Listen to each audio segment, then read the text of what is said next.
À combien s'estime ta fortune personnelle? Ça aussi, c'est une question qu'on m'a énormément posée et j'ai aucun problème à y répondre. Il s'est passé quoi avec Vanessa? As-tu eu des gens qui sont venus te parler en espérant gratter de la popularité? As-tu déjà regretté ta nouvelle vie, d'avoir commencé tout cela? Jusqu'à aujourd'hui, j'en ai parlé à personne, mais maintenant que tu me poses la question, c'est vrai que... Et voilà, c'est fait les gars. 1 million de dollars en 24 heures. Voilà ta nouvelle Tesla.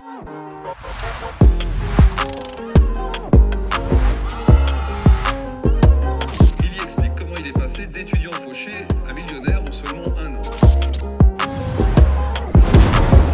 Hello tout le monde, c'est Yomi, on se retrouve pour une nouvelle vidéo sur la chaîne, vidéo un petit peu plus détendue que d'habitude. Mon but aujourd'hui, c'est de répondre à vos questions sans filtre. Je ne vais pas parler chinois, peu importe les questions, qu'on parle de business, d'argent, de ma vie en général. Pour moi, cette chaîne, c'est vraiment une énorme famille, donc j'ai rien à cacher. Et d'ailleurs, si cette vidéo vous plaît, n'hésitez pas à le dire dans les commentaires et j'en referai peut-être une dans le futur. J'ai pris plein de questions sur YouTube et Instagram. Allez, c'est parti, on commence avec la première question.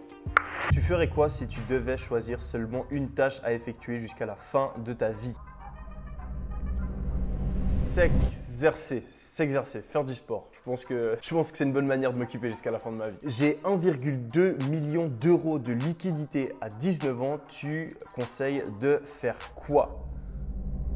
Non, faut pas abuser. Ne me faites pas dire des choses que j'ai pas dit. Tu as 19 ans, tu as une somme qui est super élevée. Donc si tu l'as gagnée toi-même, bravo et continue de faire ce que tu as fait jusqu'à maintenant. Si bien sûr, c'est pas illégal. Ce que je te recommande fortement de faire, c'est d'économiser la majorité de cet argent. Dépense au maximum 5% de ta fortune par an et puis place tout cet argent dans l'immobilier, à la bourse, etc. Parce que 1 million, c'est énormément d'argent, mais ça peut partir très vite. Et je vois énormément de personnes qui font de l'argent rapidement dans le business, qui font n'importe quoi avec et qui retourne à la case départ en quelques années, donc ne fais pas cette erreur. Combien dépenses-tu tous les mois personnellement pour ton style de vie? Alors je dépense 20 000 euros par mois en moyenne. À chaque fois que je dis ça, il y a deux types de réactions. Il y a les personnes qui sont en mode waouh, 20 000 euros par mois c'est beaucoup trop, tu devrais dépenser beaucoup moins, c'est n'importe quoi. Et il y a les autres qui me disent 20 000 euros par mois par rapport à ce que tu gagnes, c'est rien du tout. Si j'étais à ta place, je me ferais 1000 fois plus plaisir. L'argent c'est fait pour être dépensé, etc. Personnellement, je trouve que c'est un juste milieu et c'est pour ça que je dépense autant. C'est moi qui l'ai choisi, c'est pas pour rien. Ça me permet d'avoir un bon style de vie, mais quand même d'économiser l'extrême majorité, plus de 90% de mon revenu afin de pouvoir l'investir dans mes projets, dans mes business et puis dans des placements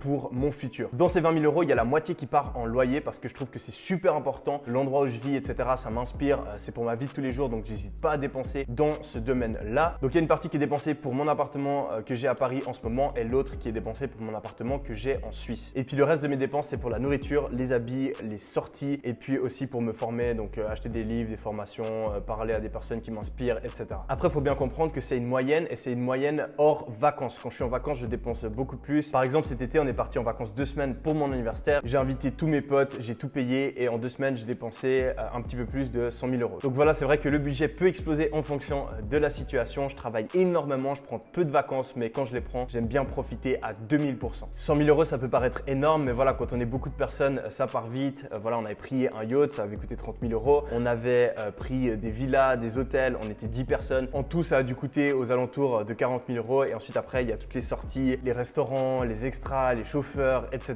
etc. As-tu déjà regretté ta nouvelle vie, d'avoir commencé tout cela? Tu t'es déjà dit, et si je n'avais pas commencé? Par exemple, ta vie natale te manque, ta célébrité t'a déjà procuré des désavantages. Maintenant que tu peux obtenir ce que tu veux, tu commences à t'ennuyer, tes anciens amis te manquent, etc., etc. Jusqu'à aujourd'hui, j'en ai parlé à personne, mais maintenant que tu me poses la question, c'est vrai que voilà, je me dis ça un peu tous les jours. Depuis voilà, que je me suis lancé, j'ai plus d'argent, je peux m'acheter tout ce que j'ai envie. Enfin, c'est horrible parce que j'ai trop de choix, je sais pas quoi faire. Il y a plein de gens qui m'envoient des messages d'encouragement, qui me disent merci parce que je les ai aidés, mais ça me presse. J'en ai marre de recevoir tous ces messages. En plus de ça, j'ai plus d'amis, j'ai perdu tous mes potes. À chaque discussion qu'on a, il y a tout le monde qui me demande de lui prêter de l'argent, de lui offrir des iPhones. J'aurais jamais dû faire ce concours sur Instagram. Et le pire de tout, et ça gâche vraiment ma vie, c'est quand je sors des vidéos YouTube et que je demande gentiment aux gens de liker la vidéo et que il y a des dizaines de milliers de vues, mais il y a seulement quelques milliers de personnes qui likent les vidéos. Ça veut dire que la majorité de mes abonnés n'est même pas vraiment au final. Donc oui, pour répondre à ta question, et je pense que tout le monde sera d'accord avec moi, j'aurais largement préféré rester un étudiant fauché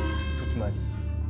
Bon, plus sérieusement les amis, parce que c'est une bonne question. Il y a plein de personnes qui réussissent et qui le regrettent, qui ont des aspects de leur vie, qui changent et ça les rend malheureux. Franchement, depuis que je me suis lancé, j'ai pas regretté une seule seconde de me lancer dans le business parce que ça a changé ma vie au niveau financier, de commencer à faire des vidéos, etc., d'avoir des gens qui me suivent. Vraiment, pour moi, il n'y a jamais eu un vrai aspect négatif. Il y a des gens qui me reconnaissent dans la rue et à chaque fois, ça me fait super plaisir. C'est pas du tout un problème pour moi. D'ailleurs, si vous me voyez quelque part, n'hésitez pas à venir me parler. Il y a plein de gens qui m'encouragent tous les jours dans les commentaires, etc. Ça me motive énormément. Et puis par rapport à l'argent, j'ai jamais eu de problème à cause de ça. Mes amis, c'est resté mes amis. J'ai un superbe cercle social. Ça m'a permis de faire plein de choses que j'aurais jamais pu faire. Il y a toujours quelques haters qui vont me critiquer, qui vont dire des conneries sur moi, qui vont faire tourner des rumeurs, etc. Mais franchement, j'en ai rien à faire. C'est normal quand on a de la notoriété. On va forcément attirer des gens négatifs. Et en plus, j'ai fait le choix de parler d'argent sur Internet. Ça attire forcément des critiques. Mais j'ai tellement de choses positives en dehors de ça qui me sont arrivées depuis que je regrette pas une seule seconde de m'être lancé. Il s'est passé quoi avec Vanessa? Donc ça, c'est une question que je reçois depuis des mois, des centaines et des centaines et des centaines de fois. Donc je vais l'aborder une fois. On n'est plus ensemble, on a décidé de se séparer, on est en bons termes. Donc il n'y a pas de scandale ou je sais pas quoi, ça sert à rien de continuer à me poser la question. Je vais pas donner plus d'informations parce qu'il y a tout simplement rien à dire de plus. Et puis voilà, je lui souhaite le meilleur pour la suite, mais on est depuis plusieurs mois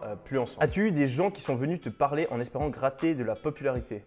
Non, ça m'est jamais arrivé, franchement. Ouais, Yumi, ça va? Ouais. Je te propose un échange de bons procédés. Ok. Donc, toi, tu me postes sur une de tes stories et moi sur une des miennes. Mhm. Et moi, je viens de dépasser les 200 abonnés, donc ils sont vraiment putain de chauds, mes abonnés, et je pense que ça devrait vraiment le faire, non? Ouais, enfin. Hey Yumi, ouais. je sais pas si tu te souviens, mais t'es mon frère. Du coup, est-ce que tu pourrais me faire une promo? Yo Yami, tu te rappelles quand je t'ai filé mon goûter? Qu'est-ce que tu réponds à tous les rageux qui pensent que ton business c'est du fake? Honnêtement, je leur réponds même plus. Quand j'ai commencé au début et qu'on me critiquait, qu'on disait des trucs sur moi, etc., j'allais répondre, j'expliquais aux gens pourquoi c'était faux, etc. Mais j'ai très vite compris en fait que les gens qui ragent, les haters, les rageux, ils ont même pas envie de connaître la vérité en fait, ils ont juste envie de critiquer. Donc s'ils vous critiquent par rapport à quelque chose, vous leur donnez une preuve, ils vont trouver autre chose, ils vont jamais vous croire de toute façon, vous pouvez avoir les meilleures preuves de tous les temps, et ben ils vont quand même réussir à trouver une théorie du complot pour dire que c'est truqué et puis que vous avez tort. Donc aujourd'hui, il y a bien assez de preuves que tout ce que je fais est légitime. Il y a des milliers de personnes qui ont changé leur vie grâce à ma formation. J'ai filmé plein de fois mes résultats en live sur mes boutiques en ligne. Je suis passé à la télévision nationale suisse, donc l'équivalent de TF1 mais pour la Suisse. Et vous vous rendez bien compte qu'avant de faire un reportage sur moi, ils ont bien sûr vérifié mes activités, ils ont vérifié mon compte en banque, etc. Donc je peux comprendre qu'une personne qui tombe sur une de mes vidéos par hasard ou bien qui voit une de mes pubs, elle puisse avoir un a priori négatif parce qu'il y a plein de personnes qui parlent d'argent sur Internet et puis qui font n'importe quoi. Mais les personnes qui prennent un minimum de temps pour se renseigner et qui font preuve de bonne foi, elles arrivent très facilement à voir que je suis légitime et qu'il y a un tas de preuves qui le prouvent. Que ferais-tu si tu revenais à 0$? Cette question peut aider beaucoup de gens. Alors il y a 4 étapes,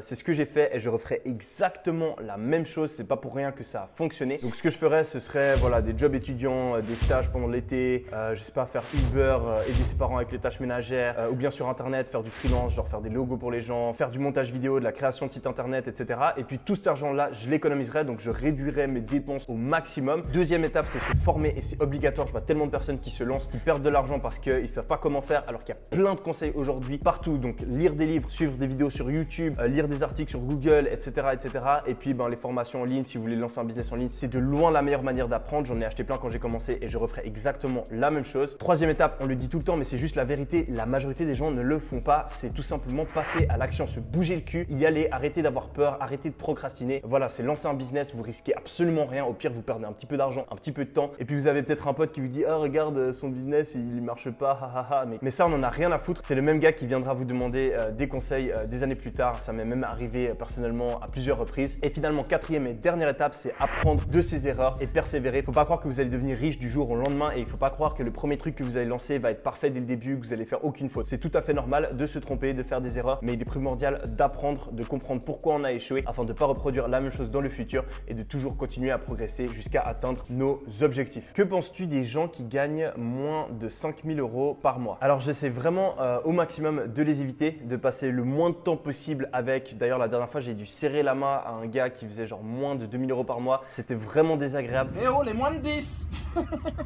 Attention, attention les amis, c'est une blague. Évidemment que je rigole, j'en ai rien à foutre de combien quelqu'un gagne. Et à aucun moment je vais juger quelqu'un par rapport à l'argent qu'il a dans son compte en banque, etc. Il y a des gens qui sont super riches et qui sont super cons. Il y a des gens qui n'ont pas beaucoup d'argent et qui sont hyper inspirants. Ça veut rien dire. J'ai vécu la majorité de ma vie en étant fauché, donc c'est pas du tout mon style de commencer à juger les gens par rapport à ça. T'as déjà eu de gros moments de doute? Alors étonnamment non, depuis que je me suis lancé dans le business, j'ai jamais vraiment eu de gros moments de doute. J'en avais avant quand j'avais pas trouvé ma voie, mais dès le moment que j'ai vu qu'il y avait des personnes qui réussissaient à changer leur vie grâce au business en ligne, je me suis dit si eux ils y arrivent, je peux le faire aussi. Je suis humain, si je m'en donne les moyens, je vais réussir. Et j'ai eu plein d'obstacles, mais à chaque fois je me disais s'il y a des gens qui ont réussi, je vais trouver les solutions aux problèmes, je vais les surmonter, et c'est ça qui s'est passé. C'est quoi ta source de revenus la plus importante? Le dropshipping ou les formations? Donc j'ai déjà répondu plusieurs fois à cette question, notamment lors de ma dernière FAQ sur YouTube, mais ça varie énormément en fonction des mois. L'année passée, donc l'année 2019, c'était plus ou moins du 50-50. Cette année-là, par contre, j'ai gagné plus en vendant des formations, mais c'est parce que j'ai arrêté la majorité de mes boutiques e-commerce pour me concentrer sur la création de vraies marques avec des produits uniques, avec un design, des fonctionnalités vraiment qu'on crée en partant de zéro. Et ça prend beaucoup plus de temps, on fait moins de bénéfices, mais on peut espérer revendre la marque dans quelques années pour plusieurs millions, voire plusieurs dizaines de millions. Donc j'ai décidé de me la jouer long terme à ce niveau-là. Du coup, j'ai gagné moins d'argent cette année, mais dans 3 à 5 ans, justement, quand on va pouvoir revendre les marques qu'on est en train de créer, et ben là, on devrait faire beaucoup plus d'argent grâce au e-commerce. Tu te vois faire du e-commerce toute ta vie ou tu as d'autres projets dans l'avenir? C'est impossible d'être sûr à 100% de ce que je vais faire plus tard, mais je suis assez certain que je vais continuer à faire du e-commerce au minimum pendant les 10 prochaines années parce que c'est de loin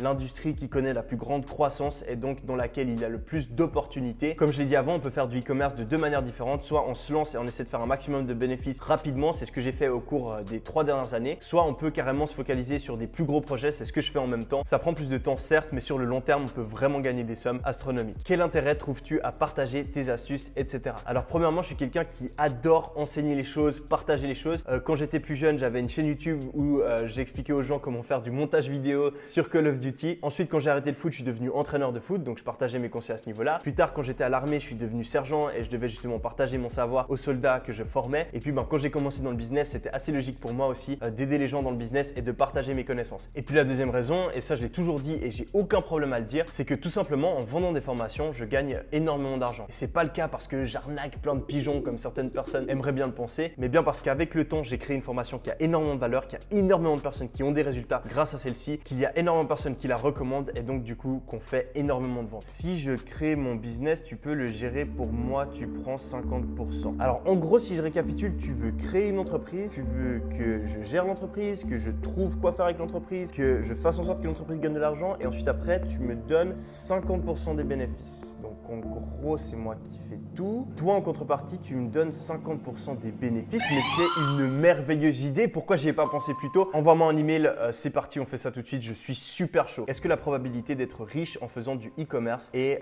élevée? Alors oui et non. Non parce que l'extrême majorité des gens qui se lancent dans le business en ligne, je dirais voilà 99% des gens n'y arrivent pas. Mais en fait, l'extrême majorité des gens qui échouent, ils échouent à cause d'une de ces 3 raisons. La première, c'est qu'ils n'ont pas le bon état d'esprit et qu'ils ne sont pas prêts à changer d'état d'esprit. Donc ils n'ont pas le bon mindset, la bonne manière de penser. Ou alors ils ne se forment pas, ils veulent tout faire tout seuls et du coup ils n'y arrivent pas. Ou finalement, quand ils se lancent, en fait, ils abandonnent beaucoup trop tôt ou ils n'apprennent pas de leurs erreurs et ils font la même chose en boucle. Mais si vous ne faites pas une de ces 3 erreurs, alors là, les chances de réussite sont extrêmement élevées et c'est pour ça qu'il y a autant de personnes qui changent leur vie grâce au e-commerce. À combien s'estime ta fortune personnelle? Ça aussi, c'est une question qu'on m'a énormément posée et j'ai aucun problème à y répondre. Une partie de ma fortune est à la banque, une autre à la bourse, une autre prochainement dans l'immobilier ou bien dans des actifs comme par exemple des stocks de produits futurs ou des influenceurs qu'on a déjà payés mais qui n'ont pas encore fait la promotion pour nous, etc. etc. Mais en gros, ce qu'il faut retenir, c'est que si j'avais par exemple 3 mois pour tout liquider, essayer d'avoir le maximum de cash possible, et ben j'arriverais à obtenir une somme qui serait entre 10 et 12 millions d'euros. Quelle est ta prochaine montre de luxe? Alors ça va probablement être une Patek Nautilus